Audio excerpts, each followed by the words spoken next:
Education shapes not just our future, but our identity as a society. It shapes the minds and the future of every generation. Yet, our current system often fails to unlock the full potential of students. Let's pose a simple question. When was the last time we redesigned our classrooms, where the teacher stands at the front of the classroom and the students sit behind the teacher? This highlights one of the key problems we face in education today. The teacher acts as an authoritative figure, and the students abide by the instructions. There are classrooms in schools, even in universities, where students simply cannot ask questions or express their perspective on a matter.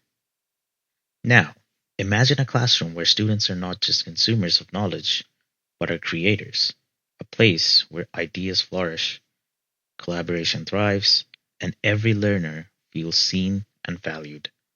This may sound like a very optimistic vision, but this isn't just a dream, it's the future we can build for education in British Columbia. Today, we explore how some social mechanisms affect the education system, and through creativity, critical reflection, communication, and collaboration, we can reshape our schools into spaces of equity, inclusion, and innovation. Even though the education system has undergone a significant redesign in 2016, there are a few challenges we still face today.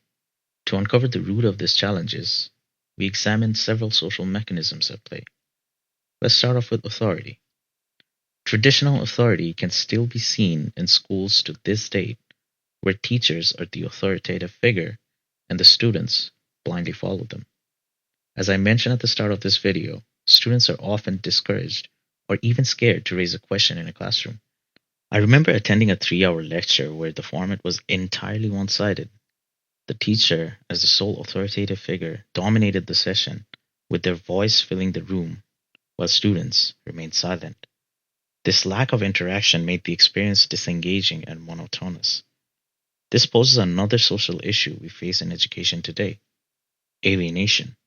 This rigid dynamic created a sense of social and intellectual alienation, as there was no space for engagement, dialogue, or collaboration. Over time, I found myself feeling increasingly discouraged from attending until I eventually stopped going altogether.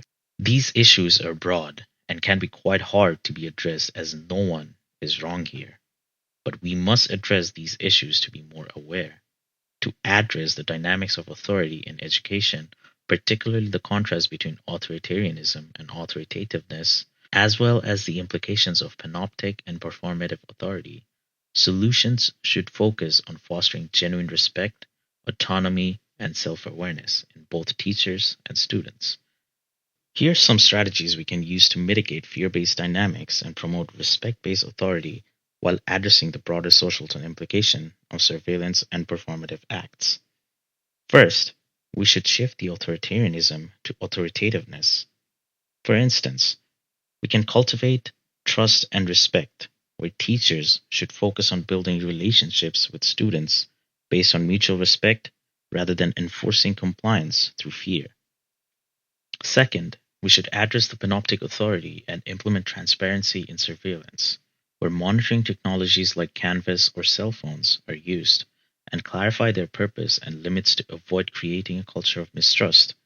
For instance, teachers can explain how data is used and reassure students that monitoring is for support, not punishment. We could also mitigate the performative authority where we reflect on performativity in pedagogy. We should encourage educators to consider how their teaching practices and the personas they adopt influence students. This can involve recognizing how performative acts, like praising one's students publicly, might subconsciously exclude or discourage others.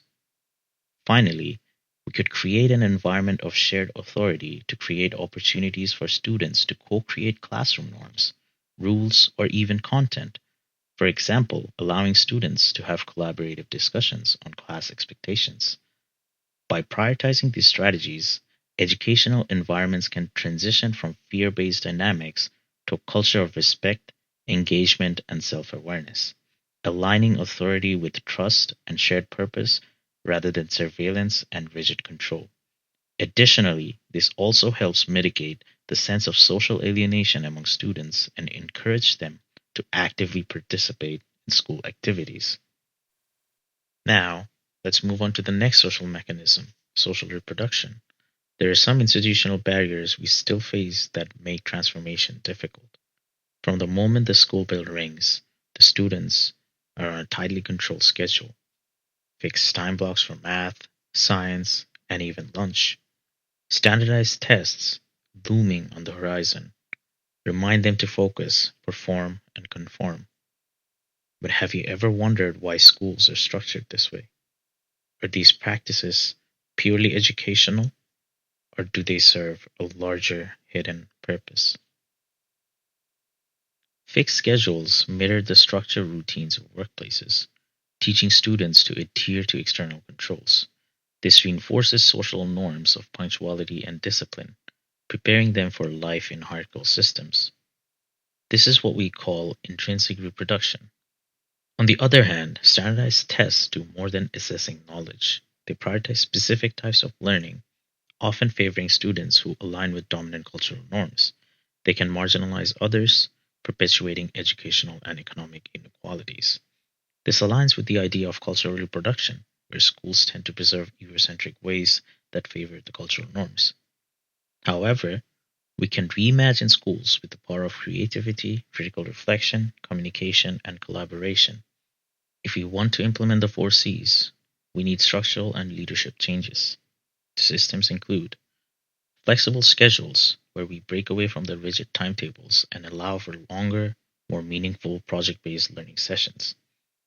Interdisciplinary learning, where instead of teaching subjects in isolation, educators can create thematic units that integrate various disciplines.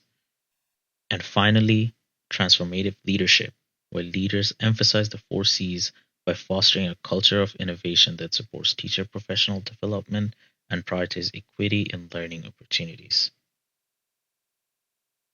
At the end of the day, real change requires all of us teachers, parents, policymakers, and students to come together and envision a better system. It requires a collective effort from teachers embracing innovative practices, parents supporting holistic learning, and students advocating for meaningful education. What does transformation look like to you? Let's build it one step, one classroom, and one school at a time.